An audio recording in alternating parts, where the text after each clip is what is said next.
आप देख रहे हैं मसाइल का हल चैनल।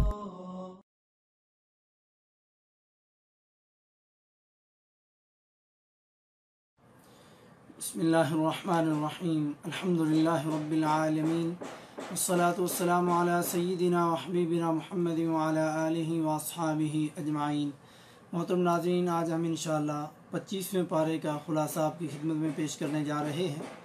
25वें पारे का पहला पॉइंट आयत नंबर 46 में अल्लाह ताला फरमाते हैं, जो शख्स नेक काम करे वो अपने नफ़ा के लिए, और जो बुरा काम करेगा उसका वबाल उसी पे है, और आपका रब बंदों पर जुल्म करने वाला नहीं।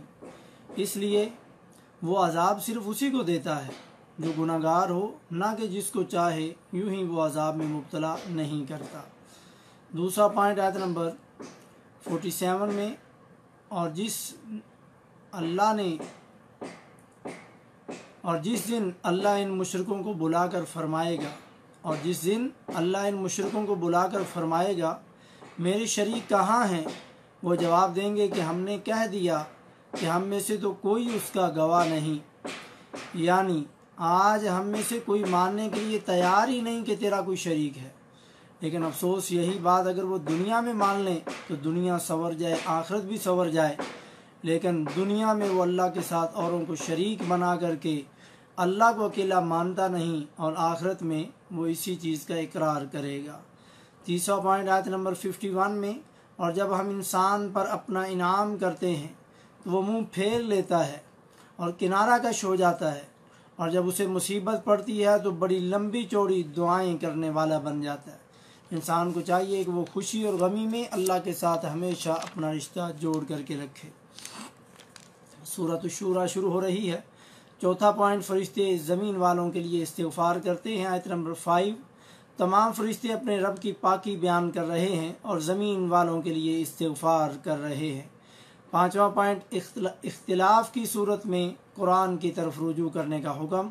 आयत नंबर 10, और जिस चीज़ में तुम्हारा इख्तिलाफ़ हो जाए उसका फ़ैसला अल्लाह ही की तरफ है, यानी कुरान से और नबी सल्लल्लाहु अलैहि वसल्लम के फरमान से फ़ैसला करवाओ और फ़ैसला करो। छठा पॉइंट आयत नंबर 11 में, अल्लाह की सिफत लैसा कमिस्लिही शै, उसकी मिसल उस जैसी कोई चीज़ नहीं है, ना ज़ात में ना सिफ़ात में, बस वो अपनी नज़ीर आप ही है, वाहिद यकता बेनियाज है। तौहीद की 3 अक़साम है, उसमें एक तौहीद अल अस्मा व सिफ़ात, अल्लाह के नाम और उसकी सिफ़ात वाली तौहीद। सिफ़ात के मामले में कई ग्रोह बन गए और इसमें गलती में गए। पहला ग्रोह, कुछ ने सिफ़ात का वैसे इनकार कर दिया। दूसरा ग्रोह, कुछ ने इनकार तो ना किया, अलबत्ता अपनी तरफ से उनका माना और मफ़हूम मुतय्यन कर दिया। मसलन वो कहते हैं कि अल्लाह अर्श पर मुस्तवी नहीं, जबकि कुरान ने कहा कि अल्लाह अर्श पर मुस्तवी है। और वो कहते हैं इसका कोई मकान नहीं, और वो ला मकान है, उसकी कोई जगह नहीं। और वो इनकी तावील करते हैं कि इससे मुराद हुकूमत है। और कुरान में अल्लाह के हाथ नहीं, जबकि कुरान में अल्लाह के हाथों का जिक्र है। वो कहते हैं कि अल्लाह के हाथ नहीं, जबकि कुरान ने कहा कि अल्लाह के हाथ हैं, तो वो कहते हैं इससे मुराद अल्लाह की कुदरत है।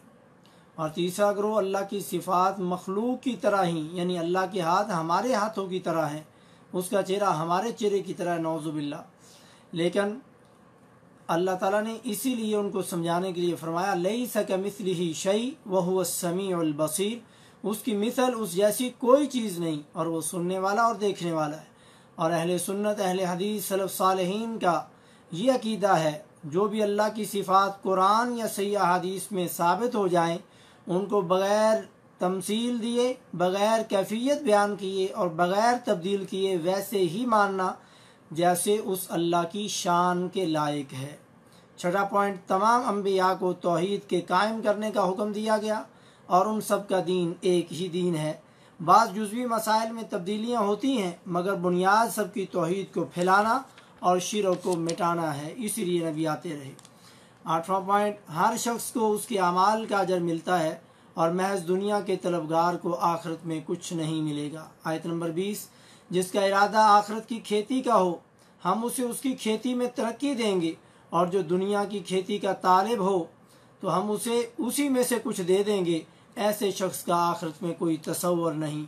इसीलिए रब्बना आतिना फिद दुनिया हसना व फिल आखिरति हसना व किना अज़ाबन नार बेहतरीन दुआ कहा गया, जिसमें दुनिया भी है और आखिरत भी है। तो एक मोमिन बंदे को दुनिया और आखिरत दोनों मांगनी चाहिए, सिर्फ दुनिया मांग करके अपनी आखिरत को ख़राब नहीं करना चाहिए। 9वां पॉइंट आयत नंबर 21 में, क्या उन लोगों ने ऐसे अल्लाह के शरीक मुकर्रर कर रखे जिन्होंने ऐसे अहकाम दीन मुकर्रर कर दिए जो अल्लाह के बताए और फरमाए हुए नहीं, ऐसे लोगों को रब का शरीक कर दिया। यानी शिरक और मासी जिनका अल्लाह ने हुक्म नहीं दिया, उनके बनाए हुए शरीकों ने इंसान को इस राह पर लगाया हुआ है, जबकि अल्लाह ने इसी शिरक को ख़त्म करने के लिए अपने रसूल और नबी भेजे। 10वां पॉइंट, अल्लाह के तमाम फैसले हिकमत से भरपूर होते हैं।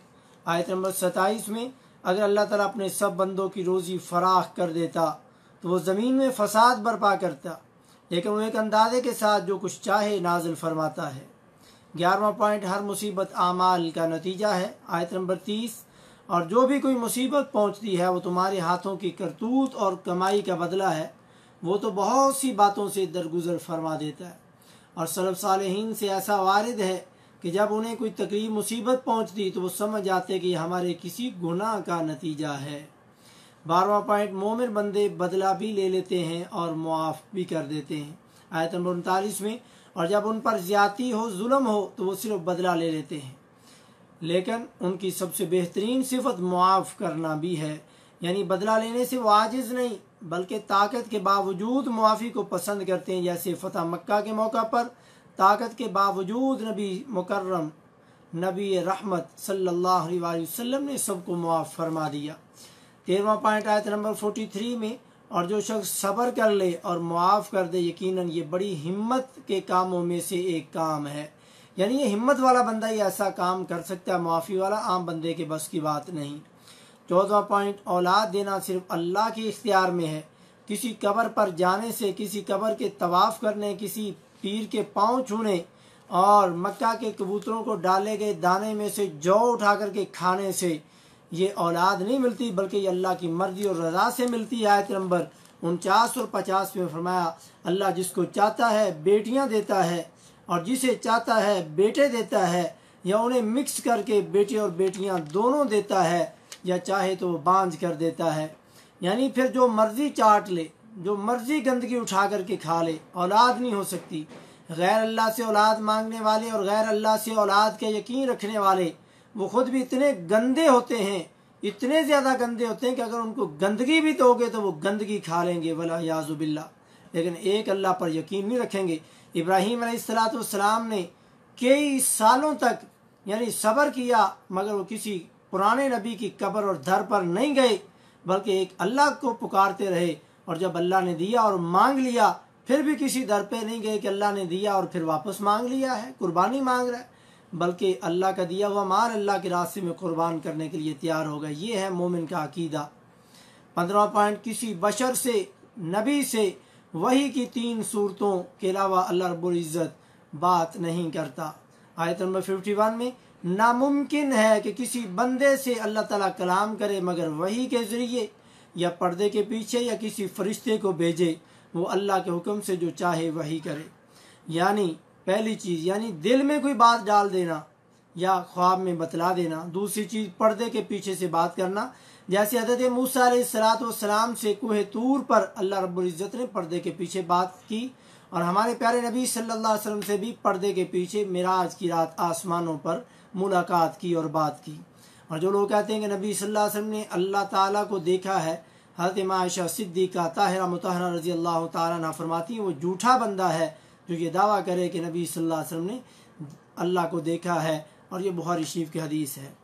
तीसरा पॉइंट, फरिश्ते के ज़रिए अल्लाह ताला बात करता है, फरिश्तों को भेज करके, जैसे हज़रत जिब्रील अमीन अलैहिस्सलाम वही लेकर के आते थे। यहाँ पर सूरत शूरा ख़त्म हो रही है, सूरत ज़ुख़रुफ़ शुरू हो रही है। 16वां पॉइंट, नबियों का, दीन वालों का, तौहीद वालों का मजाक उड़ाया गया। आयत नंबर 7 में, जो नबी उनके पास आए उन्होंने उसका मजाक उड़ाया। आयत नंबर 8, बस हमने उन ज़ोर आवरों को तबाह कर डाला और अगलों की मिसाल गुजर चुकी है। 17वां पॉइंट आयत नंबर 13 और 14 में, जब नबी सल्लल्लाहु अलैहि वसल्लम सवारी पर सवार होते तो 3 बार अल्लाह अकबर कहते। जो आज हमारे भाई सवारियों पर दुआ तो ये लिख रखते हैं सुबहान अल्लाह दी, लेकिन इससे पहले 3 बार अल्लाह अकबर नहीं लिखा होता, ना पता होता, ना वो पढ़ते हैं। लेकिन अल्लाह के नबी सल्लल्लाहु अलैहि वसल्लम 3 बार कहते अल्लाह अकबर अल्लाह अकबर अल्लाह अकबर, फिर ये दुआ पढ़ते सुब्हानल्लज़ी सख्खर लना हाज़ा व मा कुन्ना लहू मुक़रिनीन व इन्ना इला रब्बिना लमुनक़लिबून। और दुआ इधर ख़त्म नहीं, दुआ जारी है। लेकिन अक्सर भाइयों को पता ही नहीं, लिखने वाले भी नहीं लिखते और गाड़ियों में लटकाने वाले भी नहीं लटकाते। व इन्ना इला रब्बिना लमुनक़लिबून के बाद भी दुआ है अल्लाहुम्मा इन्ना नस्अलुका फ़ी सफ़रिना हाज़ल बिर्र वत्तक़वा व मिनल अमलि मा तर्दा अल्लाहुम्मा हव्विन अलैना सफ़रना हाज़ा वत्वी अन्ना बुअदा अल्लाहुम्मा अंतस साहिबु फ़िस सफ़र वल खलीफतु फ़िल अहल अल्लाहुम्मा इन्ना नऊज़ु बिका मिन वअसाइस सफ़र व कआबतिल मंज़र व सूइल मुनक़लबि फ़िल माल वल अहल। ये दुआ है जो प्यारे नबी सल्लल्लाहु अलैहि वसल्लम सवारी पर बैठ करके पढ़ते, जो हमारे अक्सर मुसलमानों को 99% मुसलमानों को पता नहीं, बल्कि शायद बाज़ मौलवियों को भी पता ना हो, इसलिए वो लोगों को बताते नहीं। और दुनिया की वाहिद तरीन सवारी एक है जिसके अंदर ये पूरी दुआ सुन्नत के मुताबिक पढ़ी जाती है और सुनाई जाती है, और वो है सऊदी एयरलाइन। जब आप उसमें सफ़र करें किसी भी मुल्क में, जहाँ से भी, जब जहाज़ उड़ने लगता है तो वो 3 बार अल्लाह अकबर क्या करके सुब्हानल्लज़ी सख़रना पढ़ के ये पूरी दुआ जो भी मैंने पढ़ी इसको वो पढ़ते हैं। तो ये ऐसी एक सवारी है सऊदी एयरलाइन, अल्लाह उनको जज़ाए खैर दे, उन्होंने इस छूटी हुई सुन्नत को ज़िंदा रखा हुआ है। दूसरी एयरलाइन वालों को, बसों वालों को, कारों वालों को और अपनी सवारियों वालों को इबरत पकड़नी चाहिए और इस दुआ को याद करना चाहिए और पता होना चाहिए कि ये दुआ कैसे है और कितनी है। 18वां पॉइंट, अरब लोग बेटियों को नापसंद करते थे और फरिश्तों को अल्लाह की बेटियां करार देते थे, नाउज़ुबिल्लाह, और ये फिर हमारी सिफारिश करेंगे, ये अकीदा रखते थे और अपने लिए वो बेटों को पसंद करते थे। आयत नंबर 17, उनमें से किसी को जब इस चीज़ की खबर दी जाए जिसकी मिसाल उसने रहमान के लिए बयान की है, यानी बेटी की, यानी उनको बेटी की जब खबर मिलती है तो उसका चेहरा स्याह पड़ जाता है और वो गमगीन हो जाता है।